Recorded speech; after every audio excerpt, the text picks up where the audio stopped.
Ketika Nabi mengetahui atau mendengar ada sahabat beliau yang berdoa, itu langsung meminta gitu.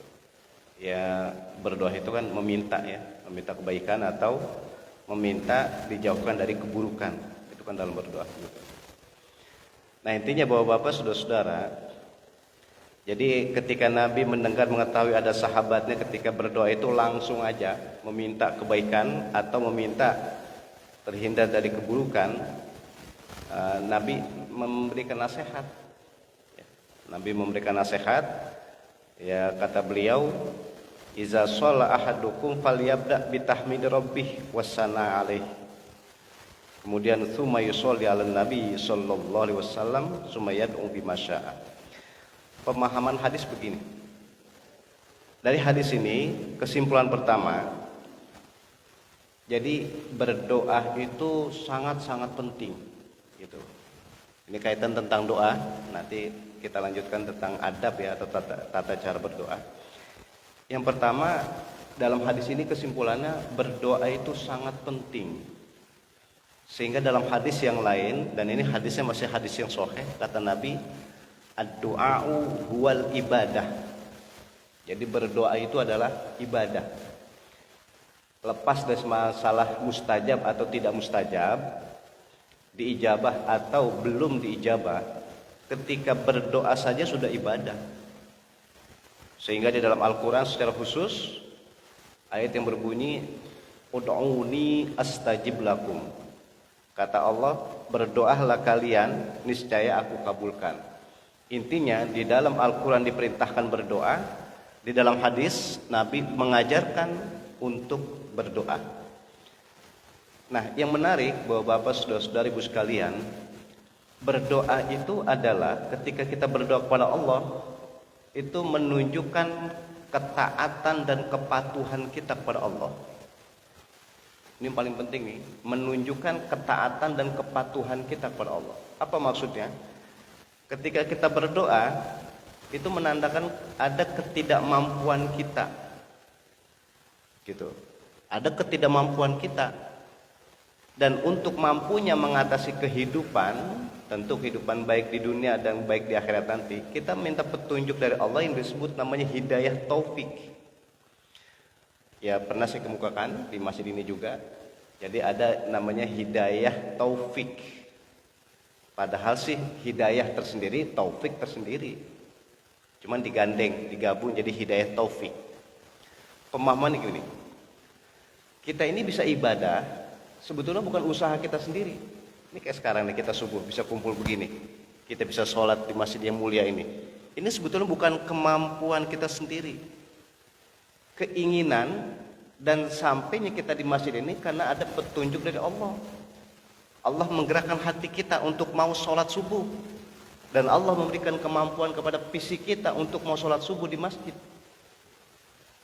Makanya secara psikologis bahwa Bapak saudara-saudari ibu sekalian, ketika kita berbuat kebaikan, itu sebetulnya ada kekuatan hidayah dari Allah. Dan setelah kekuatan hidayah dari Allah, ada yang disebut namanya kemampuan yang Allah berikan kepada kita.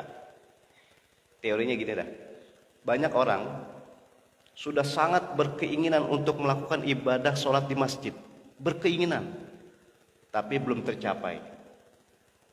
Ya relatif lah, belum tercapainya ya.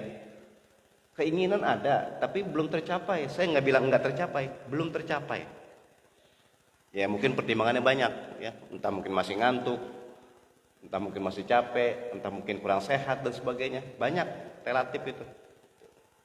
Tapi ketidakmampuannya itu kita husnuzon, kita positive thinking, mungkin karena kurang sehat, mungkin capek dan sebagainya, mungkin ada kegiatan lain. Makanya tadi saya bilang, ketika kita mampu berbuat kebaikan, itu sebetulnya bukan usaha kita sendiri, ada kekuatan hidayah dari Allah. Baik hidayah untuk batiniah maupun hidayah sehingga fisik kita sampai dan kita bisa pergunakan untuk sampai ke masjid atau berbuat kebaikan yang lain apa aja. Makanya saya maksudkan sini bahwa Bapak saudara-saudara ibu sekalian, jadi berdoa itu sangat-sangat penting, menandakan ada ketidakmampuan kita kecuali ada hidayah dari Allah Subhanahu wa taala. Makanya persis tadi ketika kita sholat subuh, di dalam sholat ada satu-satunya surat yang wajib dibaca. Cara ngaji ilmu Al-Quran, mabahith fi ulumil Quran, itu di dalam Al-Quran kan ada 114 surat. Tapi satu-satunya surat yang wajib dibaca menjadi rukun ya. Setiap rakaat sholat, redaksionalnya setiap rakaat sholat, bukan setiap sholat, setiap rakaat. Berarti kalau kita sholat subuh tadi 2 rakaat, berarti wajib membaca surat di dalam 2 rakaat itu. Kalau nanti insya Allah kita akan sholat zuhur, yang sholat zuhur itu ada 4 rakaat, berarti kita wajib membaca 4 kali surat tersebut, yaitu surat Al-Fatihah. Nah, inti dari bagian daripada surat Al-Fatihah itu kan ayat yang berbunyi ihdinas siratal mustaqim. Ya Allah, berikanlah kami hidayah, atau ya Allah, tunjukilah kami ke jalan yang lurus. Di sini pemahaman berarti bahwa Bapak saudara-saudariku sekalian, sekali lagi ketika kita berdoa, kita mohon kepada Allah hidayah yang Allah sudah berikan kepada kita pengen lagi diberikan hidayah lagi. Itu maksudnya.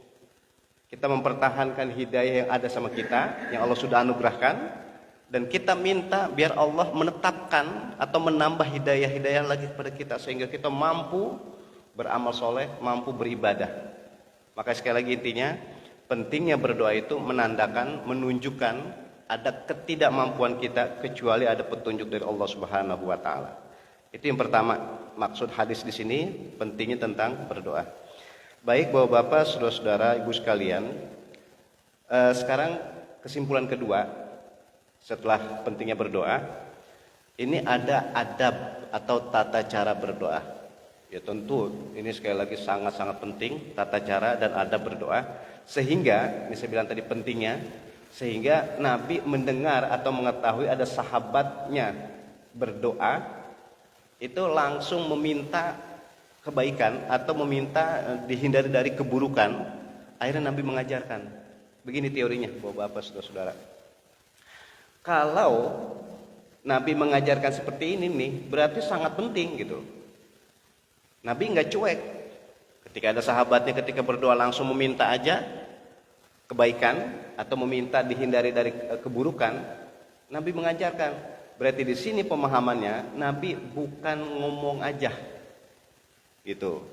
Artinya membicarakan aja, tapi beda. Nabi memanggil sahabatnya untuk memantapkan bahwa ada tata cara, ada adab ketika berdoa. Intinya, yang kedua di sini kesimpulannya, Nabi ini mengajarkan tata cara atau adab berdoa. Berarti tata cara dan adab berdoa ini sangat-sangat penting karena Nabi langsung mengajarkan.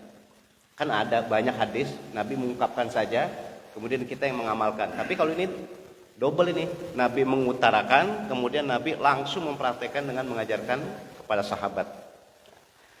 Adapun tata cara atau adab ketika berdoa yang langsung tadi saya bilang Nabi mengajarkan. Yang pertama, adab berdoa.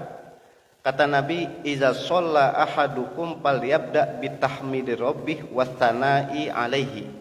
Yang pertama, ketika berdoa itu mulailah dengan bertahmid kepada Allah atau beralhamdulillah.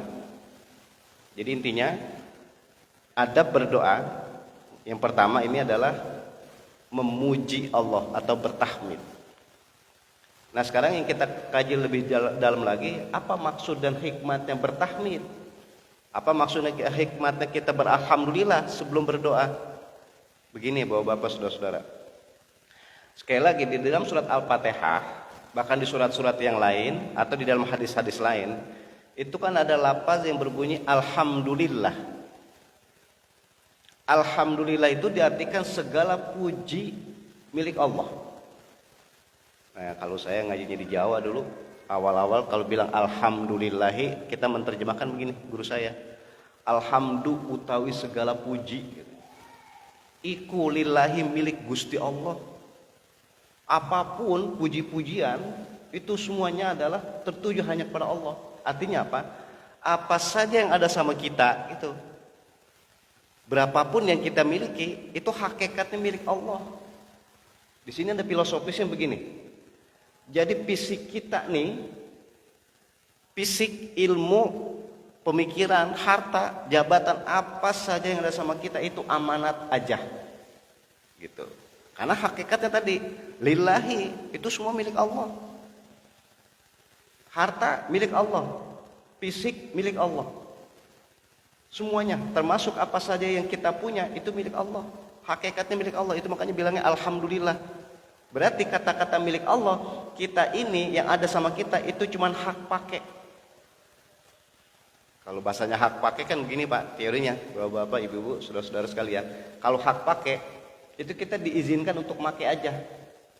Tapi kalau yang punya ingin ambil gitu, satupun makhluk Tuhan tidak ada yang bisa mencegah. Kalau Allah ingin mengambil haknya, fisik Allah ingin mengambil, nggak ada yang bisa mencegah. Yang paling terkenal ya kematian. Kalau Allah ingin mengambil nyawa seseorang, nggak ada yang bisa mencegah. Kalau Allah ingin menghindari seseorang itu mendapatkan harta, Allah sangat mampu. Kebalikan, kalau Allah ingin memberikan harta kepada seseorang, meskipun beratus-ratus bahkan beribu-ribu orang mencegah, tidak akan bisa mencegah. Allahumma la mani'a lima a'taita wala mu'tiya lima manata. Allahumma la mani'a lima a'taita. Kalau Allah ingin memberi seseorang, itu teorinya, kalau Allah ingin memberi, la mani'a, satupun makhluk Tuhan tidak ada yang bisa mencegah. Makanya kemuliaan seseorang itu nggak perlu direkayasa. Kalau Allah izinkan orang itu menjadi orang mulia, siapapun tidak akan bisa mencegah. Tapi kebalikan, wala mu'tiya lima manata,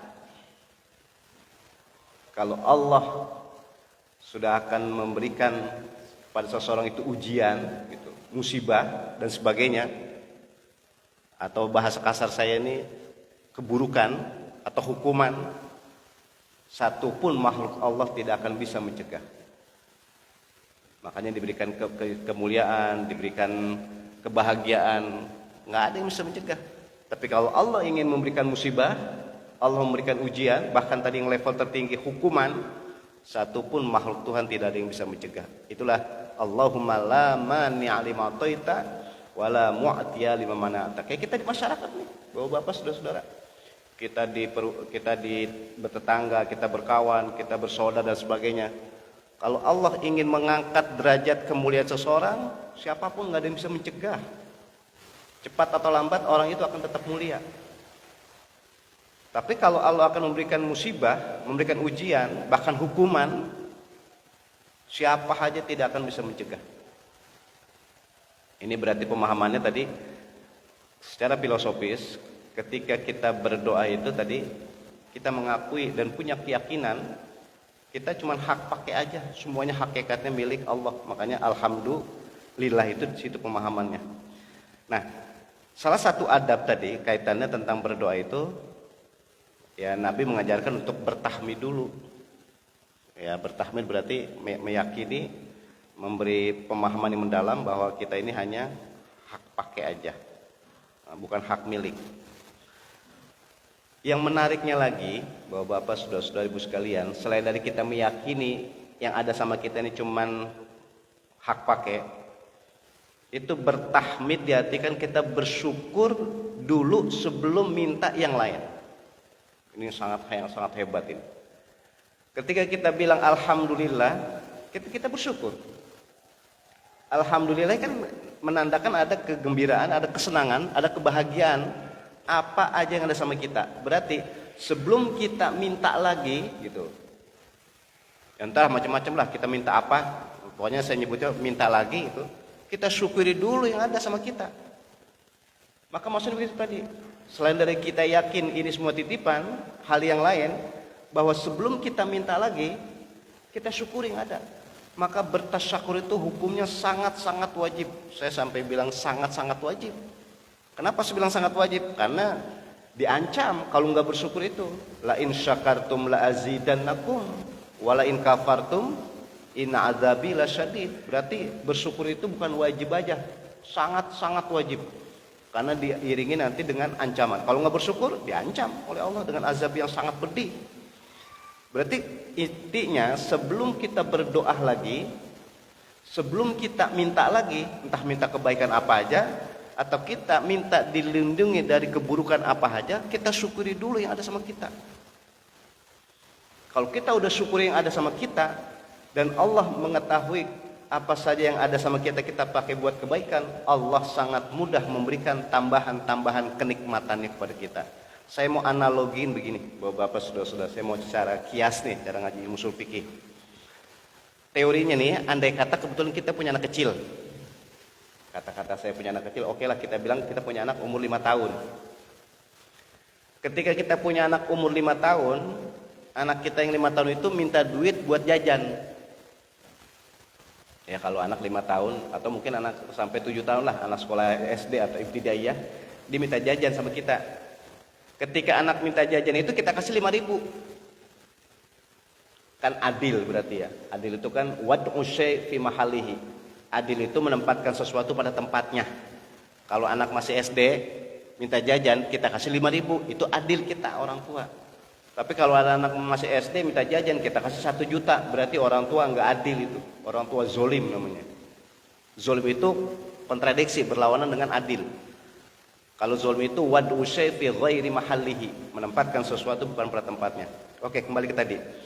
Jadi ketika anak yang masih SD minta duit buat jajan, kita kasih 5.000, berarti orang tua yang adil, menyesuaikan dengan kebutuhan anak. Ketika kita kasih 5.000, ternyata anak kita yang masih sekolah SD, dengan duit 5.000 itu dia pakai jajan yang benar.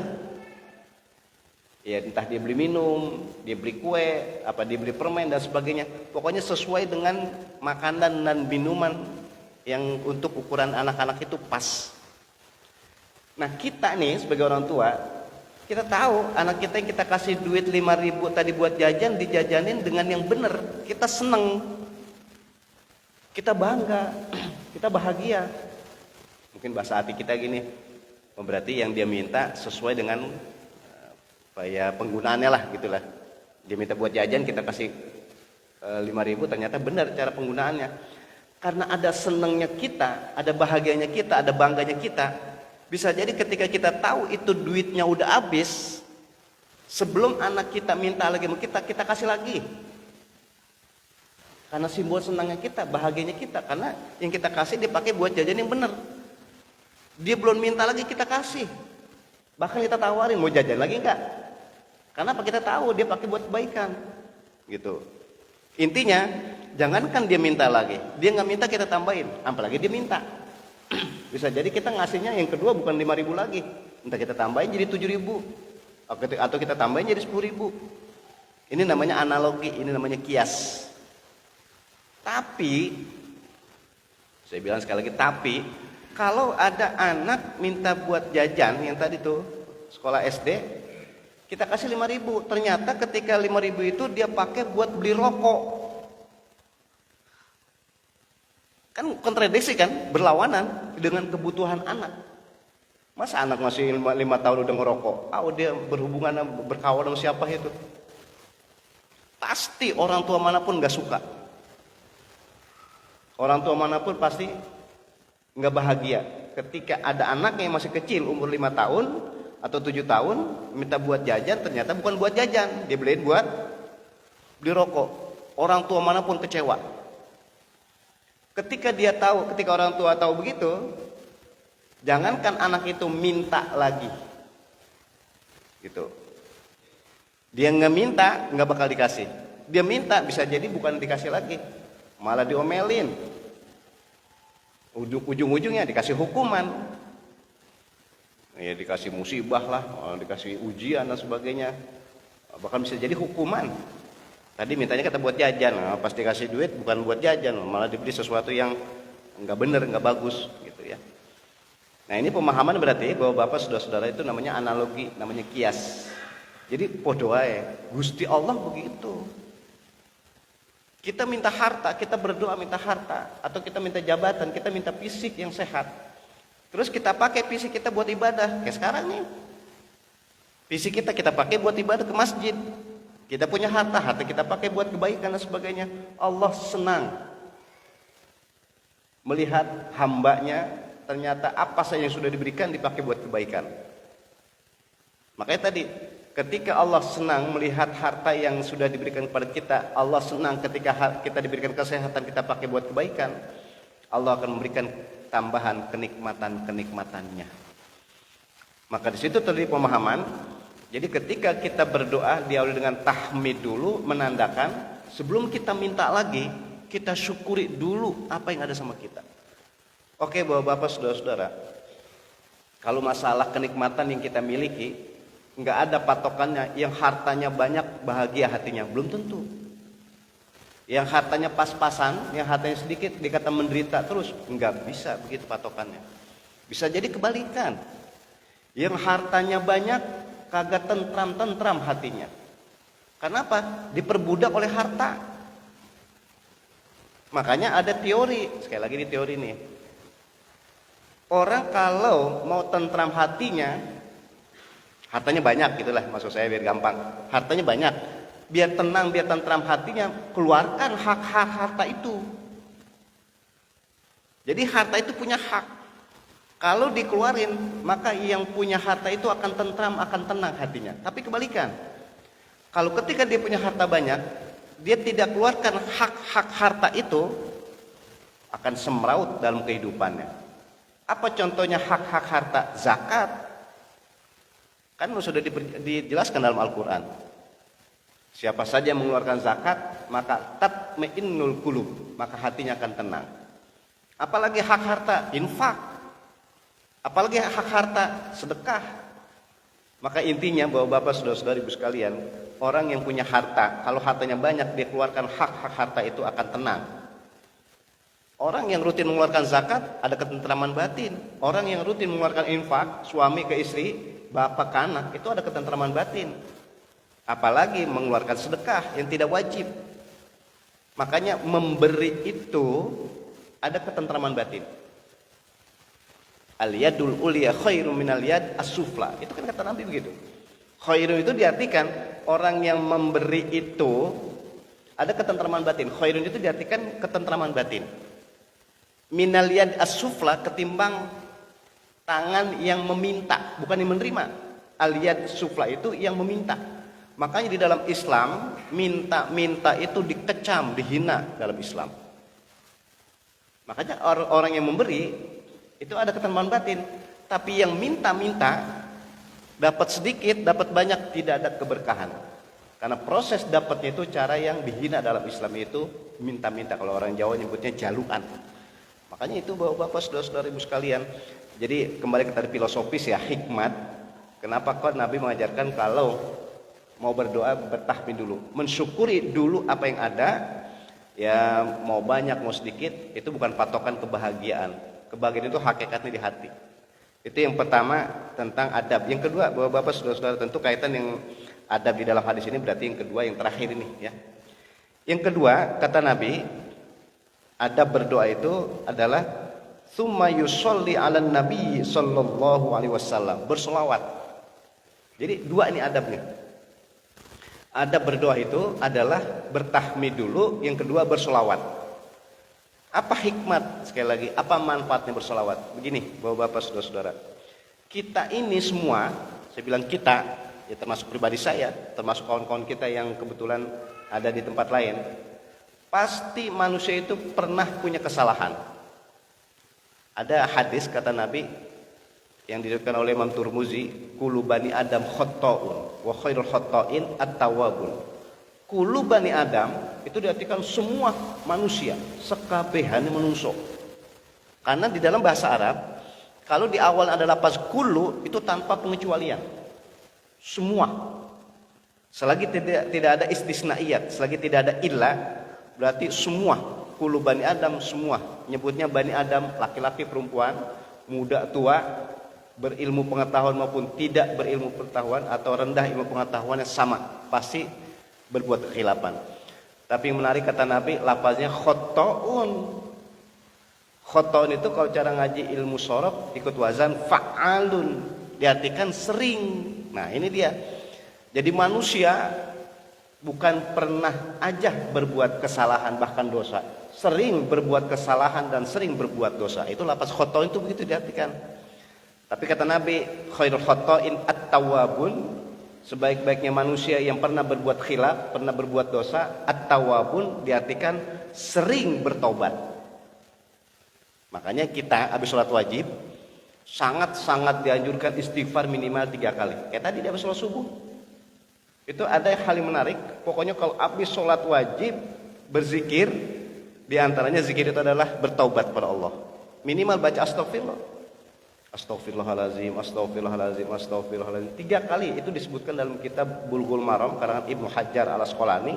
Habis sholat wajib jangan lupa baca istighfar 3 kali. Menandakan kita aja habis ibadah berzikir, kita aja habis sholat bertobat, beristighfar. Opo maneh apalagi kalau nauzubillah kita habis berbuat kemaksiatan. Lebih-lebih lagi bertobatnya, lebih-lebih lagi berzikirnya, lebih-lebih lagi beristighfarnya. Maka intinya Bapak-bapak, saudara-saudara, itu manfaat bersolawat ketika sebelum berdoa begini. Kita ini kan tadi saya bilang, kita ini punya kehilapan, bahkan kita punya dosa.